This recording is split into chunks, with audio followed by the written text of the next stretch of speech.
Morning everybody friend, मैं Nitish sir आप लोगों के लिए भौतिक विज्ञान का अगला वीडियो लेके आए हैं। आज हम बात करेंगे बेटा वैद्युत द्विध्रुव के कारण अक्षीय स्थिति में वैद्युत क्षेत्र की तीव्रता। ठीक है, इसी के साथ ही आज का वीडियो शुरू करते। आइए चलो पढ़ते।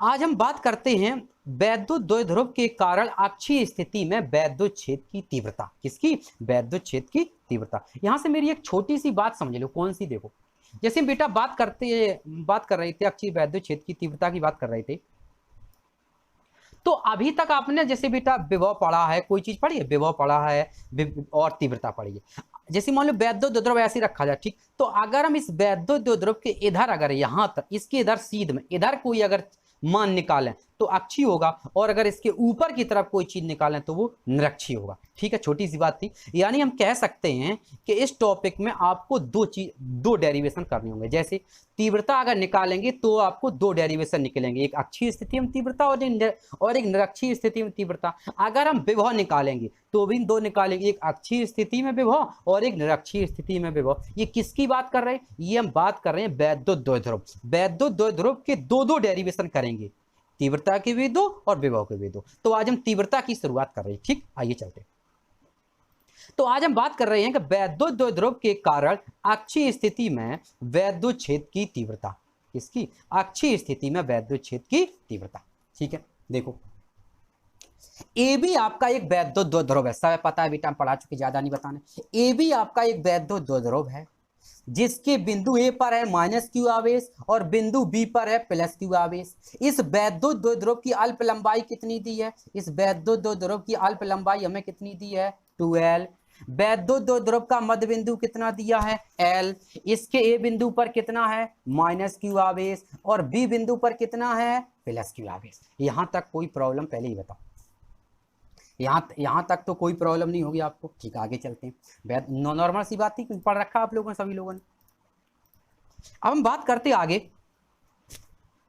तो इस वैद्युत द्विध्रुव जो है बेटा, इस वैद्युत द्विध्रुव का मध्य बिंदु कितना है? ओ है। इस वैद्युत द्विध्रुव के मध्य बिंदु ओ से हमने स्मॉल आर दूरी पर एक बिंदु ले लिया जिसका नाम है पी। कौन सा बिंदु ले लिया? पी। यानी वैद्युत द्विध्रुव के मध्य बिंदु ओ से स्मॉल आर दूरी पर स्थित एक बिंदु पी है, जिस बिंदु पर हमें क्या निकालनी है? तीव्रता, वैद्युत क्षेत्र की तीव्रता। अब बात समझ में आ गई? इसमें आपको इस वैद्युत द्विध्रुव के मध्य बिंदु ओ से स्मॉल आर दूरी पर एक बिंदु पी स्थित है, जिस बिंदु पर हमें वैद्युत क्षेत्र की तीव्रता निकालनी है। कोई दिक्कत यहां तक? पहले ही बताओ, कोई दिक्कत तो नहीं? आगे चलो, आगे हम बात करते हैं। तीव्रता निकालनी है तो तीव्रता की अगर हम बात करें बेटा, आगे चलते हैं। अब इस चित्र में हम और भी बहुत कुछ पढ़ेंगे। तो ये जो हमारा मध्य बिंदु है, मध्य बिंदु से ये जो आर है बेटा, ये सॉरी पी है, ये पी है, ये मध्य बिंदु से कितनी दूरी पर है? आर दूरी पर। दिख रहा है सबको? ये जो पी है, पी जो है बेटा, वो मध्य बिंदु से कितनी दूरी पर है? आर दूरी पर है। ठीक है, अब हम अगर इनकी दूरियां निकालें, क्या निकालें? दूरियां कैसे बेटा?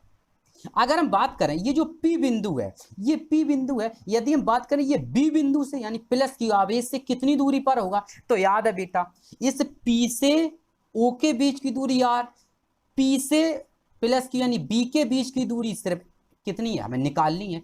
और O से B के दूरी कितनी है? L ही तो होगी बेटा। देखो टोटल अगर 2L है तो यहां से O से लेके इधर देख लो, ऊपर ना समझ में, यहां से देखो ओ से लेकर यहां तक की दूरी कितनी है? एल है। ध्यान समझना, ओ से लेकर यहां तक की दूरी कितनी? एल है। ओ से लेकर यहां तक की दूरी एल है।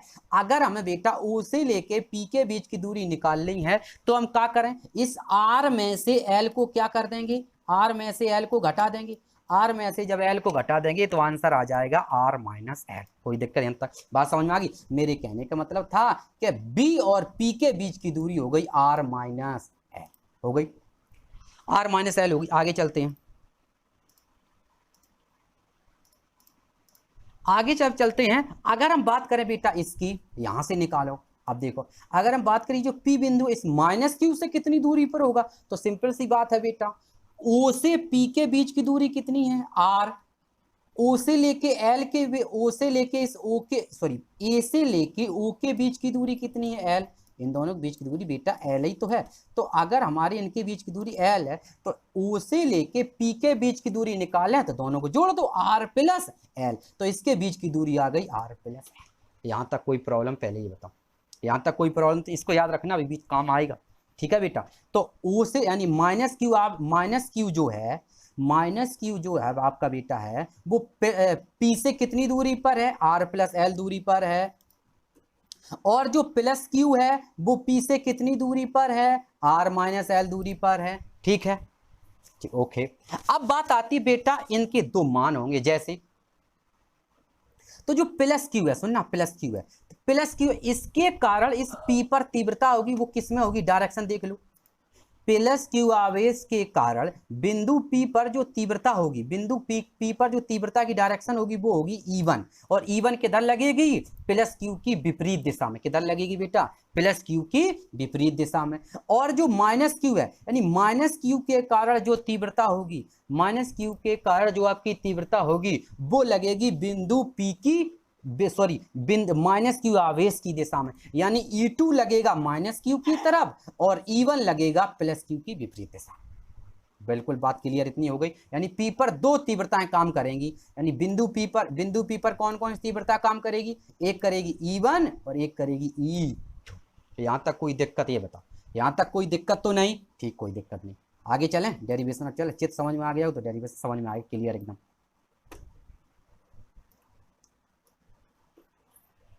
अब हम आगे बात करते हैं, चलो डेरिवेशन करते हैं।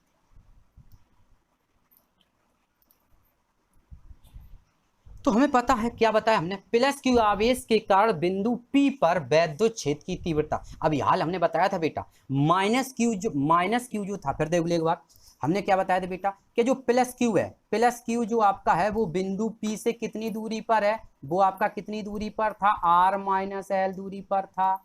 याद आया, अभी पीछे बताया था, बिल्कुल सही। यानी प्लस क्यू जो आवेश है वो बिंदु P से आर माइनस एल दूरी पर उपस्थित है। आगे चलते हैं, आर माइनस एल दूरी पर उपस्थित है। प्लस क्यू आवेश के कारण बिंदु P पर वैद्युत क्षेत्र की तीव्रता निकालेंगे तो क्या आंसर आएगा बताओ। तो हमारा आंसर आएगा बेटा E1 बराबर 1/4 pi epsilon 0 into q upon r minus l square. कैसे निकला बताओ।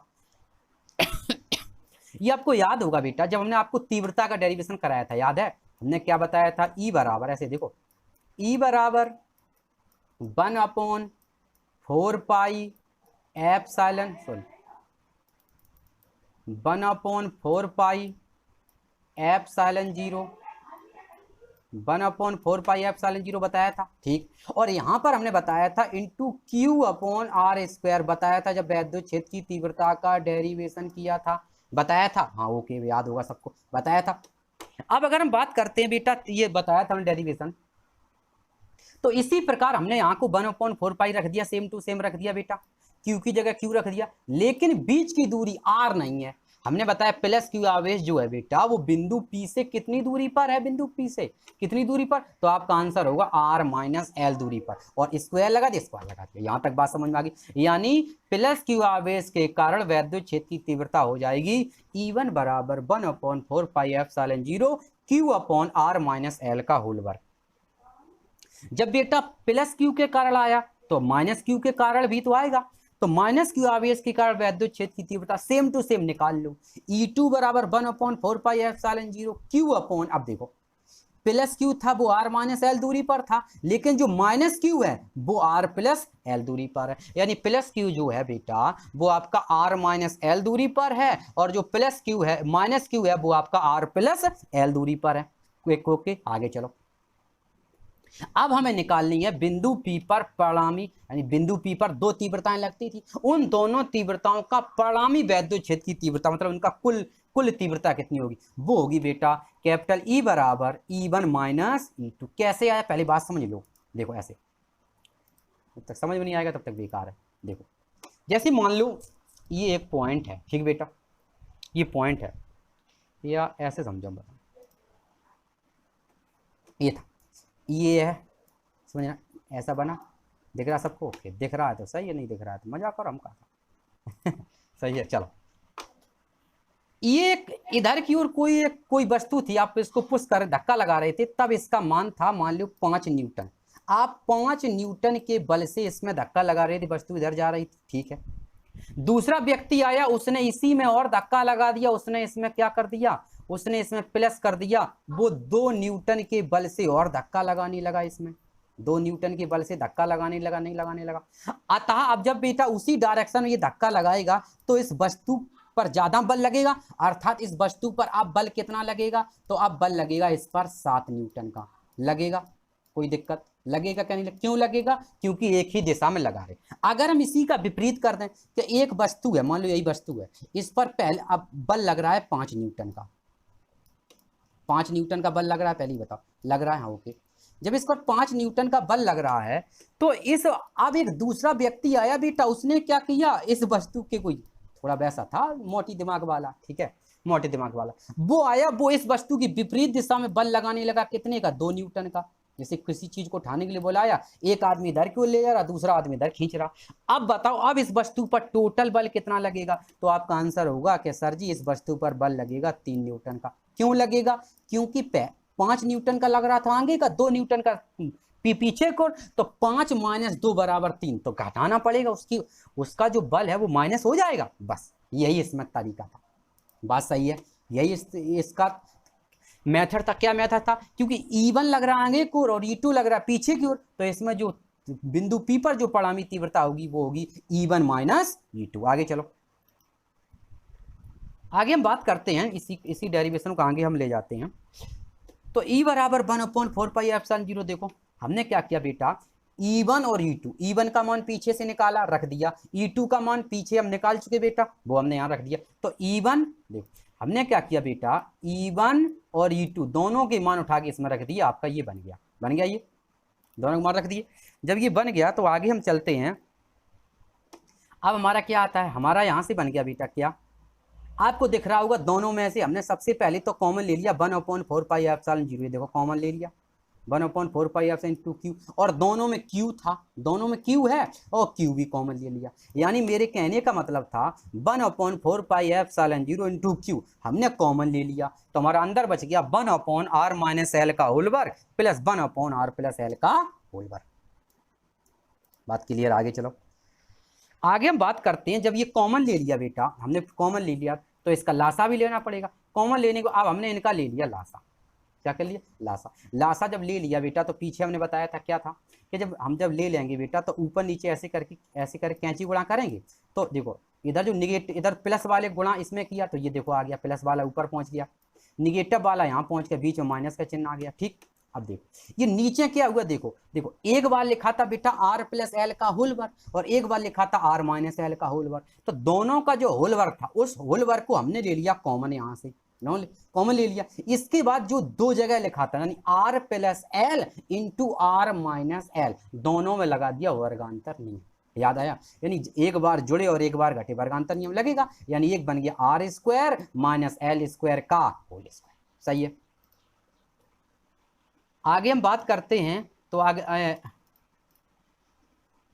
बात करते हैं। अब हमने क्या किया बेटा, इनके मान क्या कर दिए, इनका मतलब इनके होल वर्ग खोल दिया, ऐसे समझ लो बेटा, क्या खोल दिया, होल वर्ग। देखो a+b का होल वर्ग खोला तो r² + l² + 2rl, माइनस से खोला r² - l² प्लस, क्योंकि माइनस बाहर था अंदर प्लस का हो गया, तो देखो r² से क्या क्या कट जाएगा बताओ बेटा,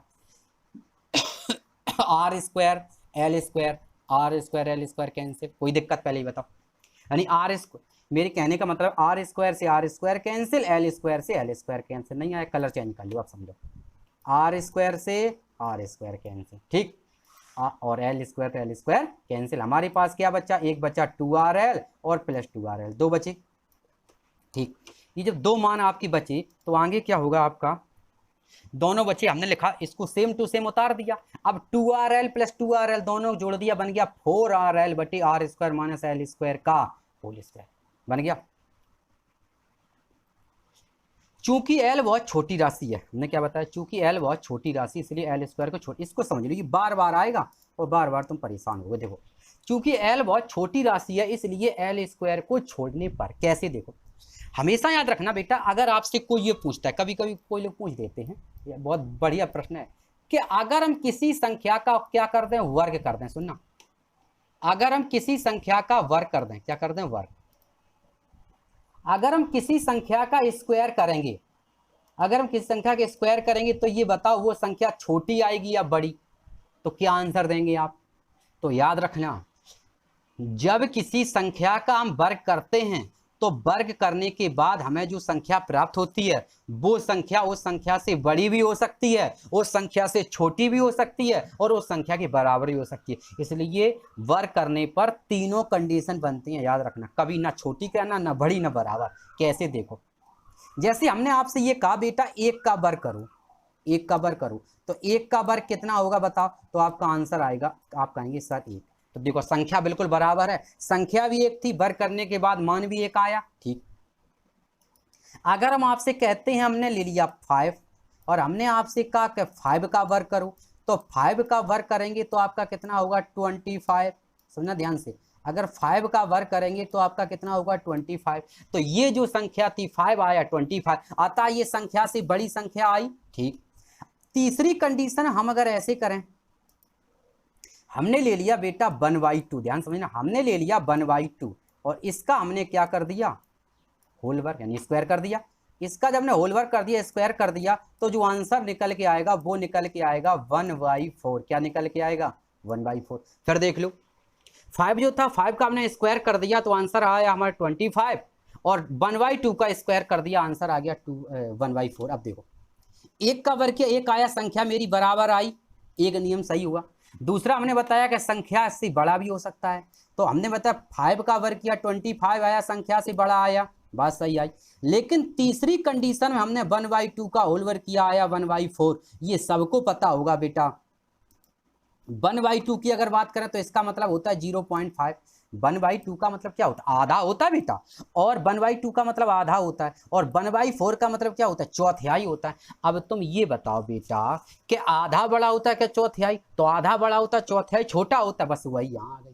मेरी कहने का मतलब है कि हमने आधा का वर्ग किया, हो गया चौथाई, मतलब उससे भी छोटी संख्या आ गई। बस यही मुझे समझाना था कि जब हम किसी एक से छोटी संख्या का वर्ग करते हैं तो वो संख्या और छोटी हो जाती है, अर्थात जब हम किसी छोटी संख्या का वर्ग करेंगे तो और छोटी, और अगर यदि घन कर देंगे तो और छोटी हो जाएगी।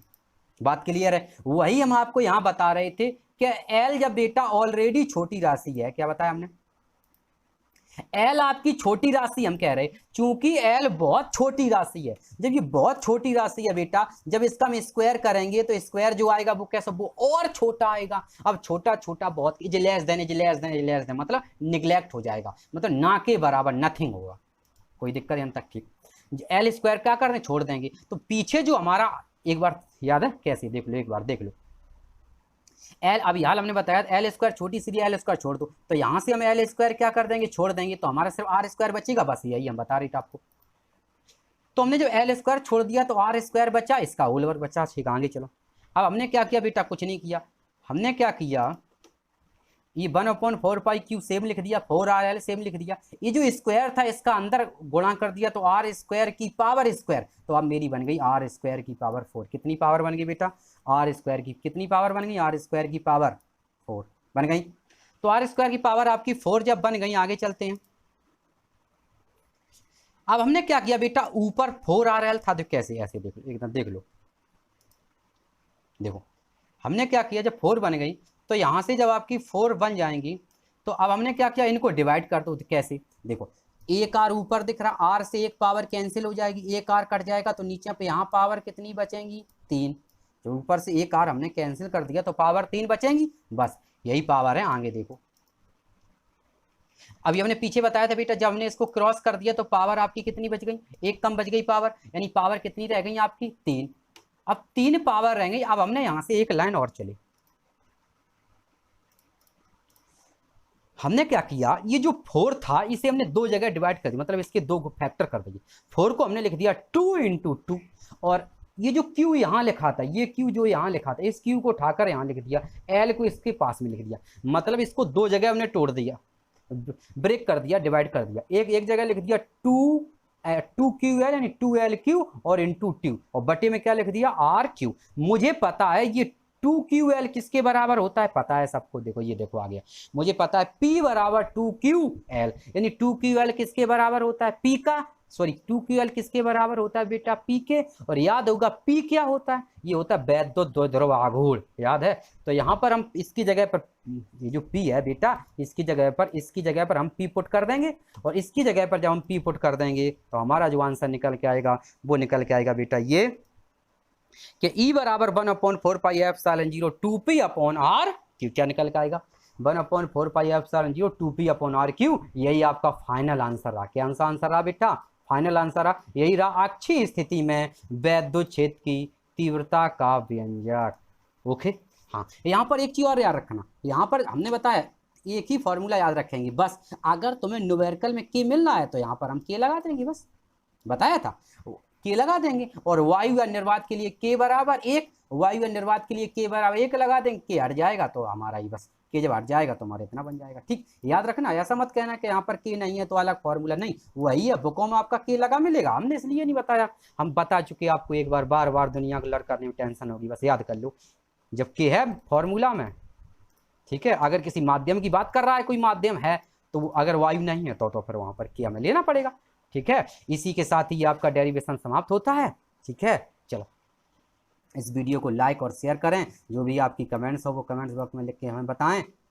आज का जो मोटिवेशन वीडियो है वो आपका क्या है, वो आपका ये है बेटा, अभी तो इस बाज की असली उड़ान बाकी है, अभी तो इस परिंदे का इम्तिहान बाकी है, अभी अभी मैंने लांगा है समुद्रों को, अभी तो पूरा आसमान बाकी है।